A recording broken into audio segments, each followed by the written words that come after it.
오늘 주신 하나님의 말씀은 시편 78편 26절에서 33절의 말씀과 야고보서 1장 15절의 말씀입니다. 그가 동풍을 하늘에서 일게 하시며 그의 권능으로 남풍을 인도하시고 먼지처럼 많은 고기를 비같이 내리시고 나는 새를 바다의 모래같이 내리셨도다. 그가 그것들을 그들의 진중에 떨어지게 하사 그들의 거처에 두르셨으므로 그들이 먹고 심히 배불렀나니 하나님이 그들의 원대로 그들에게 주셨도다.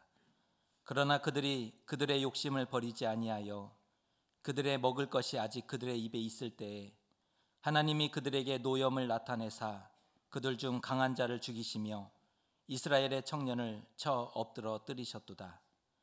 이러함에도 그들은 여전히 범죄하여 그의 기이한 일들을 믿지 아니하였으므로 하나님이 그들의 날들을 헛되이 보내게 하시며 그들의 횟수를 두려움으로 보내게 하셨도다.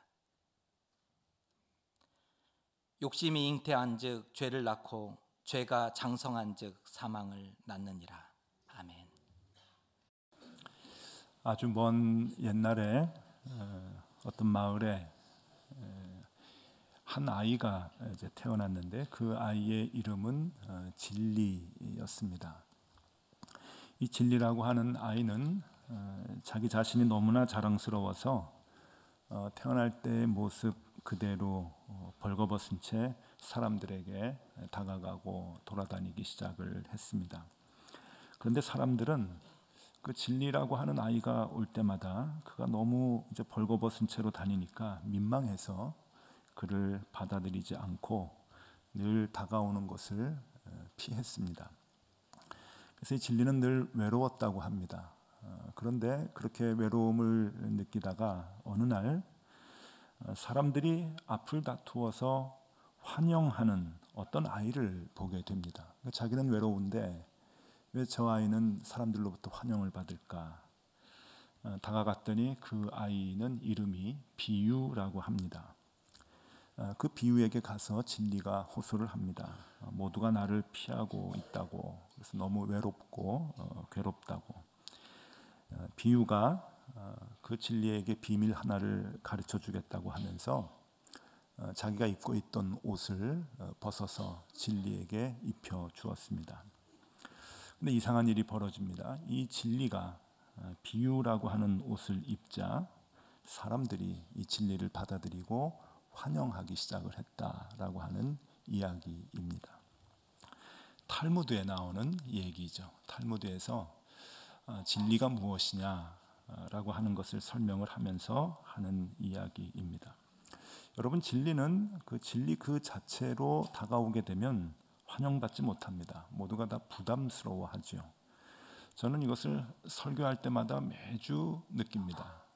제가 만약에 하나님의 말씀인 이 성경 말씀이 진리 그 자체인데 이 복음을 이 진리를 그냥 성경 말씀만 여러분들에게 전달한다고 하면은 설교 시간에 아마 여러분들은 다 절전 모드로 들어가실 겁니다.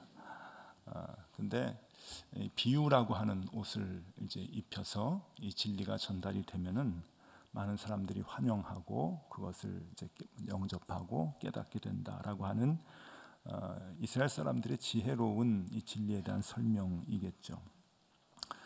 시편 78편의 말씀 중에 한 대목을 오늘 우리가 같이 봤습니다. 이 시편 78편은 시편 중에 굉장히 긴 말씀으로 우리가 묵상집을 읽어가는 중에 아마 지난 한 주간 동안 이 시편 78편만 우리가 묵상을 했을 정도로 매우 긴 그런 그 장입니다. 그런데 이 시편 78편에서 우리에게 얘기해 주고자 하는 말씀은 이스라엘 백성들이 애굽에서 나오는 그 출애굽하는 그 과정과 그리고 가나안까지 들어가게 되는 40년 동안의 광야의 생활을 회상을 하면서 하나님의 끊임없으신 사랑 그리고 이스라엘의 반복되는 배반 이것을 기록해 주고 있습니다. 그래서 시편 78편은 아주 특별한 시이기도 합니다. 출애굽과 광야에서 하나님의 그 크신 사랑 그러나 그것을 받아들이지 않고 끊임없이 배반하는 이스라엘의 못된 그 모습을 그려주고 있는 것이죠. 광야 생활 40년 동안 하나님이 이스라엘 백성들에게 가르치고 싶으셨던 것이 있습니다.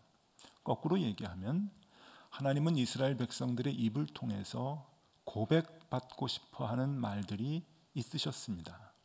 그것이 뭔가 하면은 하나님만을 신뢰합니다 하는 그 믿음의 고백, 그리고 불평하지 않겠습니다, 그리고 하나님이 말씀하신 대로 광야 이 너머에 가나안이 있다고 하는 것을 믿겠습니다, 그리고 그 가나안에 가기까지 하나님과 언제나 동행하겠습니다 라고 하는 이 고백을 하나님은 그렇게 듣고 싶어 하셨던 것입니다. 그래서 하나님은 이스라엘 백성들에게 그 진리, 그 복음을 끊임없이 가르치고 싶으셨는데 이스라엘 백성들은 그것을 받아들이진 않았습니다. 아까 탈무드에서 나온 얘기와도 같이 진리는 진리 그대로 전달이 되니까 사람들이 그것을 영접하지도 않고 받아주지도 않았던 것이죠. 그래서 하나님은 일종의 비유로 이스라엘 백성들을 가르치기 시작을 하셨습니다. 이 비유라고 하는 것은 이제 언어의 한정적인 것이긴 하지만 언어의 폭을 조금 이렇게 넓혀 보면은 이 비유라고 하는 것을 요즘 아이들 말로 보면은 체험 학습이다라고 이제 볼 수가 있겠죠. 현장 학습. 그냥 그 교실에서 가르치는 강의를 이제 그 진리를 전달하는 강의라고 한다면은 그게 잘 안 되니까 체험 학습, 현장 학습을 통해서 함께 그것을 알아가도록 이제 하는 것이죠. 그래서 하나님께서는 광야 생활에서 제일 중요하게 체험 학습을 시키셨던 것이 바로 먹는 훈련이었습니다. 그리고 그 먹는 훈련 가운데 하나님은 만나를 준비하셔서 이스라엘 백성들에게 주셨던 것입니다. 그러니까 이 만나는 이스라엘 백성들이 배고픕니다. 밥 주십시오. 그래서 하늘에서 만나가 떨어져서 이스라엘 백성들의 줄인 배를 채우게 하신 것이 아니라 하나님의 특별한 의도를 가지고 현장 학습을 하도록 하나님께서 주신 것이라고 하는 겁니다. 하나님께서 목표하는 그 학습 목표가 무엇이냐? 만나를 통해서 하나님은 무엇을 원하셨는가? 그것은 하나님이 책임지신다라고 하는 믿음입니다. 그리고 먹을 것을 쌓아놓지 말아라, 욕심대로 살지 말아라 하는 것이고, 또 내일 먹을 것을 염려하지 말아라. 내일이 일에 대해서 염려하지만 내일은 하나님이 또 먹을 것을 주신다 하는 것을 가르치시는 거고, 그러므로 너희들은 오직 하나님께만 집중하라 라고 하는 그 학습 목표를 가지고 하나님은 만나를 준비해 주셨던 것이죠. 그것도 뭐 일주일 집중 학습이 아니라 40년 동안 매일매일 가르쳐 주셨던 것입니다. 하나님이 책임지신다, 먹을 것을 쌓아놓지 말아라, 내일 먹을 것을 염려하지 말아라, 하나님께만 집중해라 하는 메시지였습니다. 그래서 이 만나의 훈련은 매일매일 하나님을 의지하게 하는 훈련이었던 것입니다. 이것은 우리가 그 만나를 보면서 이렇게 짐작을 하면서 그 만나에 대한 해석을 하는 것이 아니라 하나님께서 분명하게 이 만나에 대한 훈련이 왜 있는 것인가 하는 것을 밝혀 주셨던 것이죠. 기록을 해 주셨습니다. 신명기 8장 3절에 보면은 하나님이 이렇게 말씀하십니다. 너를 낮추시며 너를 줄이게 하시며 또 너도 알지 못하며 내 조상들도 알지 못하던 만나를 내게 먹이신 것은 사람이 떡으로만 사는 것이 아니요 여호와의 입에서 나오는 모든 말씀으로 사는 줄을 내가 알게 하려 하십니다. 아주 분명하게 만나를 왜 내려주시느냐, 왜 내려줬느냐, 그것은 하나님의 입에서 나오는 말씀으로 우리가 살아갈 것을, 그것만으로 우리가 살아간다고 하는 것을 알게 하려 하십니다. 분명하시죠? 근데 또 하나 있습니다. 신명기 8장 16절에 보면은 하나님이 또 이렇게 얘기하십니다. 내 조상들도 알지 못하던 만나를 광야에서 내게 먹이셨나니 이는 다 너를 낮추시며 너를 시험하사 마침내 내게 복을 주려 하심이었느니라. 만나를 왜 너희들에게 주었느냐? 복 주기 위함이다. 가나안으로 인도하기 위함이다. 하나님을 의지할 때 사람들은 비로소 복을 얻게 되는데 그 복을 얻게 하시기 위해서 하나님은 만나를 먹이셨다라고 하는 것이죠.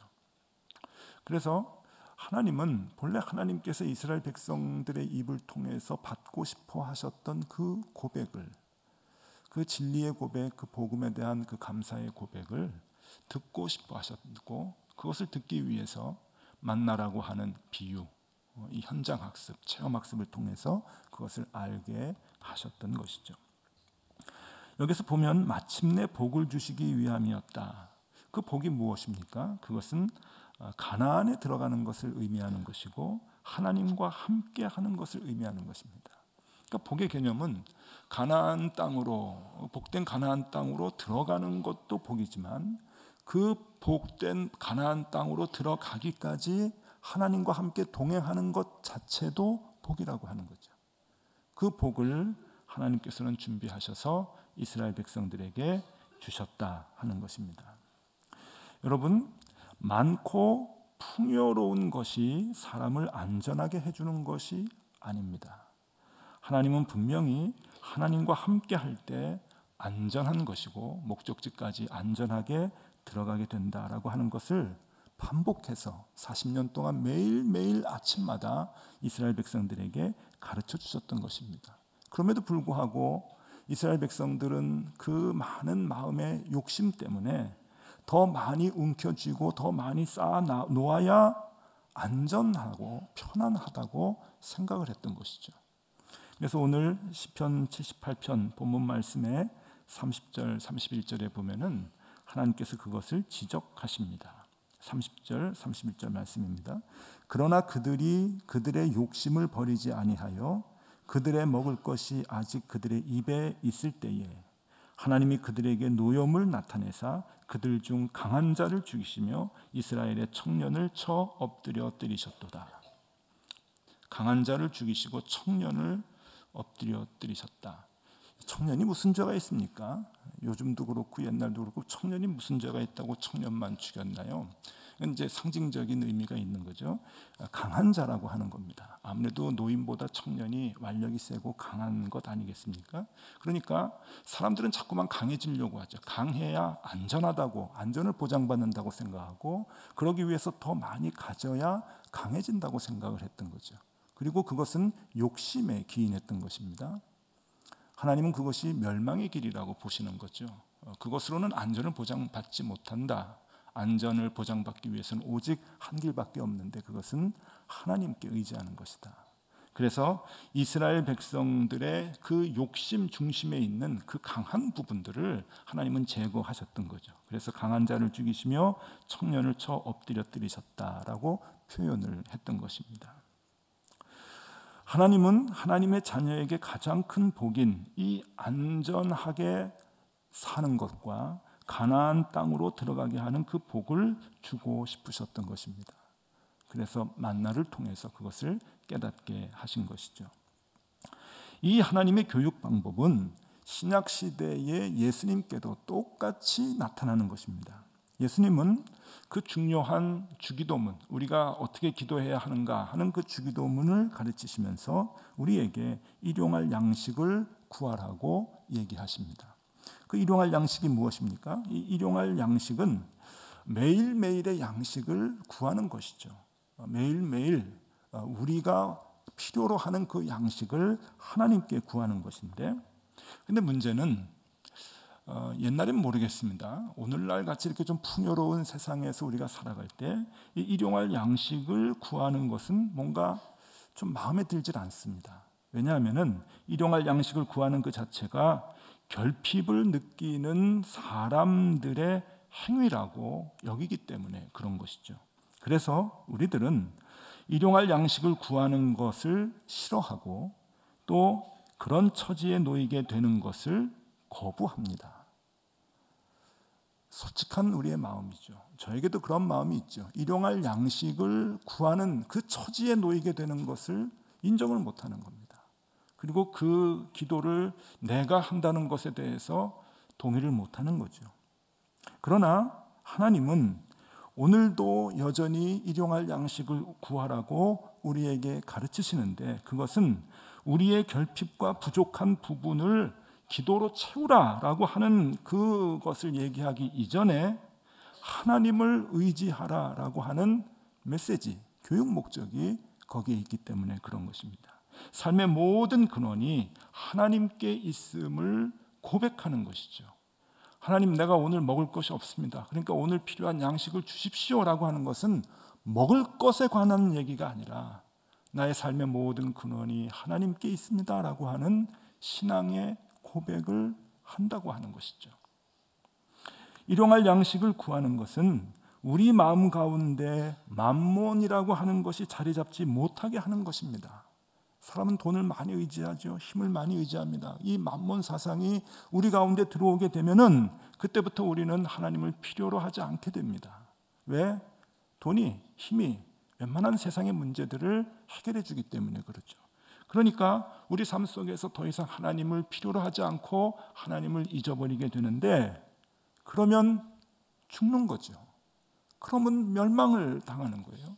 조금 편안한 것 같지만 그 장래는 보장받지 못해요. 하나님은 우리가 그렇게 살도록 놔두시지 않는 거예요. 우리를 너무너무 사랑하셔서 그런 삶을 하나님 못 견뎌 하시는 거죠. 내가 너를 어떻게 살렸는데, 끝까지 나와 동행해서 가나안으로 들어가야 되는데. 그래서 하나님은 일용할 양식을 구하면서 하루하루 만나를 먹을 수 있도록 우리에게 가르쳐 주신 것이고, 그 매일매일의 상황을 통해서 매일매일 하나님이 나를 인도하시는 분이십니다. 나는 하나님이 없으면 못 삽니다 라고 하는 그 고백을 듣고 싶어 하시는 겁니다. 그게 사는 길이기 때문에 그렇죠. 그래서 욕심은 우리를 하나님과 멀어지게 합니다. 결국 우리를 죽음에 이르게 하죠. 야고보서 1장 14절에서 15절 말씀입니다. 오직 각 사람이 시험을 받는 것은 자기 욕심에 이끌려 미혹됨이니 욕심이 잉태한즉 죄를 낳고 죄가 장성한즉 사망을 낳느니라. 그런 이유 때문에 하나님은 이 말씀을 우리에게 주시는 것이죠. 그래서 여러분, 오늘날 일용할 양식을 구하는 것은 결핍한 것이 아닙니다. 궁핍해서 구하는 것이 아닙니다. 불안해서 하나님을 의지하는 것이 아닙니다. 그런 것 때문에 나는 결핍하기 싫습니다. 궁핍하기 싫습니다. 불안해하기 싫습니다. 그래서 일용할 양식을 구하지 않도록 그 환경을 나에게 주십시오. 그런 마음이 우리에게 있을 수 있지만 아닙니다. 그럼에도 불구하고 하나님은 일용할 양식을 구하도록 우리를 인도하십니다. 그리고 우리가 풍요로워서 그 일용할 양식을 구하는 기도가 우리의 삶 속에서 사라진다고 한다면 하나님은 우리로 하여금 하나님을 또 찾을 수 있도록 우리를 결핍되도록 만들어 주신다고 하는 것이죠. 왜? 살리기 위해서입니다. 그래서 결핍은, 불안은 결국 구원의 삶이라고 하는 축복입니다. 하나님을 찾게 만들기 때문입니다. 여러분은 요즘 얼마나 그 결핍을 느끼십니까? 그리고 먹는 것뿐만이 아니라 살아가는데 여러 가지 삶의 문제로 인해서 얼마나 많은 불안을 갖고 사십니까? 힘드시죠? 먹는 것도 힘들고 삶의 문제가 꼬여 있어서 그것도 괴롭습니다.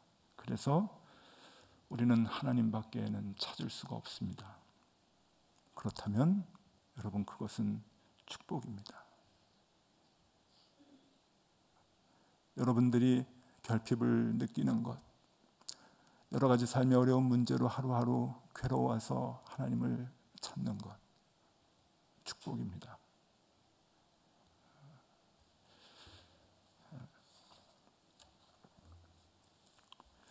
욕심이 없는 삶은 중요합니다. 욕심이 들어오면은 결국 우리의 욕심 때문에 하나님과 멀어지게 되고 죽음에 이르게 된다고 분명히 야고보서에서 말씀하시죠.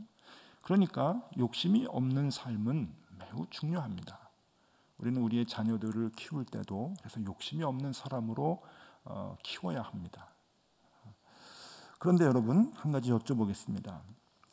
인간의 성장기의 환경이 한 사람의 성격을 결정하고 그 한 사람의 결정된 그 성격은 그 사람의 삶의 질을 결정한다. 이것이 이제 상식이죠. 그죠? 그래서 우리는 그걸 매우 중요하게 생각을 하는데, 그러면 여쭤봅니다. 성장기 때 어떤 환경에서 자라야 아이들이 욕심이 없게 될까? 성장해서 욕심이 없는 사람으로 살아갈까? 풍성한 환경이 좋을까? 아니면은 궁핍한 환경이 좋을까요? 저희 아내가 저한테 얘기합니다. 당신은 참 욕심이 없는 것 같다고. 여러분 동의하십니까? 예, 잘 모르시죠? 저하고 살질 않아 봐서. 근데 좀 욕심이 없어 보이긴 하죠. 네, 대답이 굉장히 적으신데 저희 아내가 그래요. 제일 가까이 사는 저희 아내가 당신은 욕심이 없는 것 같다고. 그러면서 이제 거기에 대한 이제 해석도 해주는 거예요. 당신은 자랄 때 굉장히 그 부잣집에서 자라가지고 그런 것 같다고 이제 그래요. 제가 그래도 자랄 때 꽤 있었거든요. 저희 집이. 그냥 뭐 돈이 넉넉하고 뭐 이런 걸 떠나서 저희가 문방구를 하지 않았습니까? 그러니까 아이들이 학교 다니면서 중학교 또 고등학교 성장하면서 제일 필요한 것이 문구인데 저는 그게 너무 풍성했어요. 그러니까 저는 살아가는데 이렇게 부족한 것을 모르고 성장기 때 이제 컸죠. 그런 이제 영향으로 당신은 이렇게 풍요롭게 커가지고 커서도 좀 이렇게 넉넉하고 남들 잘 주고 이제 그런 것 같다고 저희 아내가 이제 그렇게 얘기합니다. 그런데 여러분 꼭 그럴까요? 제가 우리 교회에서 우리 연탄길 쓰신 우리 이철환 집사님 참 좋아합니다. 여러분들도 좋아하실 거예요. 우리 전교인 수련회 때 가가지고 그분의 그 따뜻한 마음을 우리가 다 이제 들었는데 참 존경하죠. 근데 그분의 책을 보면은 우리 집사님 고생 많이 하셨고요. 가난 속에서 참 힘들어하셨고 그리고 병 때문에 고생도 좀 많이 하셨던 얘기들이 있거든요. 근데 욕심이 없으세요. 그렇게 힘들게 성장하시고 힘들게 세왕을 오셨는데도 욕심이 없으신 거예요. 그러니까 풍요롭게 살았다고 욕심이 없고 궁핍하게 살면은 막 움켜쥐고 이런 게 아니라고 하는 얘기죠. 또 이제 반대도 있습니다. 여러분 풍요롭게 컸는데 나중에 이 풍요로운 환경 속에서 자라서 성장하고 난 뒤에 남들 무시하고 남들 배려 전혀 안 하고 자기밖에 모르는 그런 사람 우리 주변에 얼마나 많은지 모릅니다. 그러니까 사람 나름이다 이제 그렇게 생각할 수도 있습니다. 그런데 여기에 대한 아주 중요한 연구가 하나 이제 발표가 되었습니다. 여러분 그 미국의 국립과학원 회보라고 하는 아주 권위 있는 그 학술지가 있습니다. PNAS라고 하는 굉장히 그 세계적으로 권위 있는 학술지인데 여기에 2011년도에 발표된 논문이 하나 있습니다. 굉장히 그 중요하다고 이제 생각이 드는데 절제력이 인간의 삶에 미치는 연구입니다. 그러니까 욕심을 절제하는 건데 이 절제력이 인간의 삶의 질에 미치는 연구. 그래서 이제 의미 있게 생각이 돼서 이제 좀 봤어요. 이 연구가 그 미국의 듀크 대학의 심리학과와 신경과학과 교수님들이 공동으로 연구를 했는데 몇 년 동안 연구를 했냐면은 무려 30년 동안 연구를 했습니다. 그러니까 아이들이 성장해서 살아가는 것까지 다 봐야 되니까 30년을 연구했는데 1000명의 사람을 연구를 했어요. 30년 동안 추적을 했는데 이 논문이 참 귀한 게 이 1000명 대상자가 다 뉴질랜드 사람들. 그러니까 미국에서 연구하는데 뉴질랜드 사람들을 이제 연구를 한 거예요. 왜 뉴질랜드 사람이냐 하면은 뉴질랜드 사람들이 세계 여러 나라 사람들 중에서 그러니까 생활하는 환경과 그 다음에 그 지식 수준, 그러니까 그 국민들의 수준이 거진 편차가 없답니다. 그러니까 같은 환경에서 이제 대부분 이제 교육 수준도 같고 이제 그런 환경에서 사람들이 살기 때문에 이 사람들의 같은 환경 가운데서 개인적인 욕심의 차이를 연구하는 데는 적격이라고 하는 거죠. 그래서 뉴질랜드의 사람 1000명을 어렸을 때부터 성장할 때까지 연구를 한 거예요. 그러니까 그 연구를 한 자체가 참 귀하죠. 그런데 이 그 결핍의 결과가 사람들에게 그 욕심의 절제력을 향상시킨다고 합니다. 그리고 그것이 삶에 매우 유용하다라고 하는 결과를 얻게 된 거예요. 그러면서 구체적인 수치로 이제 이렇게 얘기합니다. 사람이 갖고 있는 그 욕심을 1등급에서 5등급까지 5개로 이제 나누었어요. 임의적으로 이제 나눈 거죠. 아이들 보면서 제가 좀 욕심이 많다, 쟤는 조금 절제를 잘하네, 이러면서 이제 5등급으로 나누어서 그것을 이제 추적해가지고 보았는데, 성장하고 난 다음에 보니까 절제력이 강한 자들보다 절제력이 약한 아이들이 나중에 커서 육체의 건강이 굉장히 안 좋아졌다고 합니다. 이게 몇 배가 안 좋아졌냐면 2.7배였다는 거예요. 굉장히 높은 수치죠. 그리고 절제력이 강한 아이들보다 절제력이 약한 아이들이 약물 중독과 범죄에 들어갈 확률이 3.3배나 높았다고 합니다.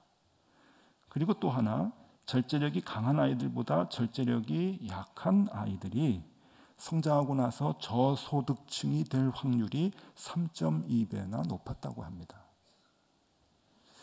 그러면서 결론을 내는데 참 중요한 것, 제가 봤을 땐 참 이게 귀하다 생각을 하는데, 그동안 그 인간들은 삶의 질에 영향을 주는 것이 환경과 지능이라고 생각해 왔다는 겁니다. 맞죠, 여러분? 내가 어느 집안에서 어떤 부모 밑에서 태어나느냐, 이 환경은 매우 중요합니다. 어느 동네에서 어떤 학교에서 배우고 컸느냐 중요하죠. 그러니까 요즘 말로 이 금수저를 물고 태어났느냐, 흙수저 물고 태어났느냐, 그런 얘기인데, 그것은 삶의 질을 결정하는 중요한 요소가 될 수 있습니다. 또 개인의 지능, 그냥 지적인 능력이 있어서 열심히 배우고 열심히 습득하고 하는 사람들이 나중에 그 삶의 질이 높아질 가능성이 많다고 하는 거죠. 그러니까 지능과 삶의 질에 영향이 있다는 거예요. 근데 이렇게 사람들은 그동안 환경과 지능에 의해서 삶의 질이 이렇게 영향력을 받는다라고 생각을 했는데, 이 연구를 통해서 하나가 더 추가가 됩니다. 그것은 욕심에 대한 절제력입니다. 인간의 질에 영향을 주는 것은 환경과 지능과 절제력이다. 매우 중요한 영향을 준다고 하는 겁니다. 그래서 이런 논문을 보면서 저는 참 통쾌하죠. 이걸 이제 알았냐, 이제 그러는 거예요. 이제 목사의 이제 직업병인데, 하나님이 옛날에 다 얘기해 주셨고, 이거 만나를 통해서 다 교육시키신 건데, 사람들은 풍요하면은 삶의 질이 높아질 거라고 생각하는데, 하나님은 반대로 궁핍하게 하시거든요. 결핍을 느끼게 하시거든요. 그래서 하나님을 찾게 하시거든요. 그 욕심을 내려놓고 하나님을 더 간절히 의지하게 하시거든요. 왜? 그것이 삶의 질을 높여주는 거기 때문에. 그것이 우리로 하여금 가나안으로 안내하는 유일한 길이기 때문에. 바보 같은 인간들이 이제야 아는 거죠, 이것을요. 30년 동안 그것도 연구해가지고 이제야 아는 거죠. 여러분, 오늘 여러분 부족함을 느끼십니까? 풀어야 할 문제가 있어서 오늘도 살기 힘들 정도로 괴로우십니까? 아마 많은 비슷한 문제를 안고 이 자리에 오신 분들이 계실 것입니다. 경제적인 문제뿐만이 아니라 괴로운 인간관계, 또 가정 문제. 그러나 여러분 아셔야 됩니다. 그것 때문에 우리가 하나님을 더 바라보고 간절히 하나님을 붙들려고 하는 마음이 있다고 한다면 그것은 축복입니다. 우리를 살리시는, 우리를 살리려고 하시는 하나님의 축복입니다. 그러니 여러분, 더 풍요롭고 쌓아놓으려고, 움켜잡으려고 하지 마세요. 힘을 쫓아가지 마시고, 우리를 결국 가나안 땅으로 인도하시고 우리에게 결국 축복 주시기를 원하시는 그 하나님을 의지하실 수 있기를 바랍니다. 이게 정답이죠. 그래서 고린도후서 6장 9절 10절에서 사도 바울은 이렇게 고백을 합니다. 무명한 자 같으나 유명한 자요, 죽은 자 같으나 보라 우리가 살아있고, 징계를 받는 자 같으나 죽임을 당하지 아니하고, 근심하는 자 같으나 항상 기뻐하고, 가난한 자 같으나 많은 사람을 부요하게 하고, 아무것도 없는 자 같으나 모든 것을 가진 자로다. 여러분, 결핍은 징계가 아닙니다. 왜 축복을 못 받았다고 생각하세요? 그것이 축복입니다. 그 가운데서 하나님을 찾을 수만 있다면, 하나님의 얼굴을 간절히 사모할 수만 있다면 그것은 복입니다. 그래서 예수님은 이렇게 선언을 하시죠. 마태복음 5장 3절에 심령이 가난한 자는 복이 있나니 천국이 저들의 것이니라. 그 사람들은 천국을 소유할 수 있는 자들인 것입니다. 결핍으로 인해서 많이 힘들고 괴로우시다고 한다면, 또 삶의 여러 가지 문제로 인해서 오늘 하루하루 살아가는 것이 힘겹다고 하신다면, 여러분, 오늘 하나님께서 해주시는 하늘의 음성을 들으실 수 있기를 바랍니다. 축복입니다. 그리고 하나님을 찾아 하나님의 인도하심을 또 체험하는 저와 여러분들이 다 되실 수 있기를 바랍니다. 기도하겠습니다. 가난한 것 같으나 많은 사람을 부욕해 하고 아무것도 없는 자 같으나 모든 것을 갖게 하시니 감사합니다. 우리의 눈이 밝아져 정말 소중한 것을 갖게 하신 하나님의 사랑을 깨닫게 하시고 그 은혜에 늘 감사하는 삶을 살게 하여 주시옵소서. 언제나 일용할 양식을 위하여 풍성히 주시는 주님만을 의지하게 하여 주시옵소서. 예수 그리스도 이름으로 기도드리옵나이다. 아멘.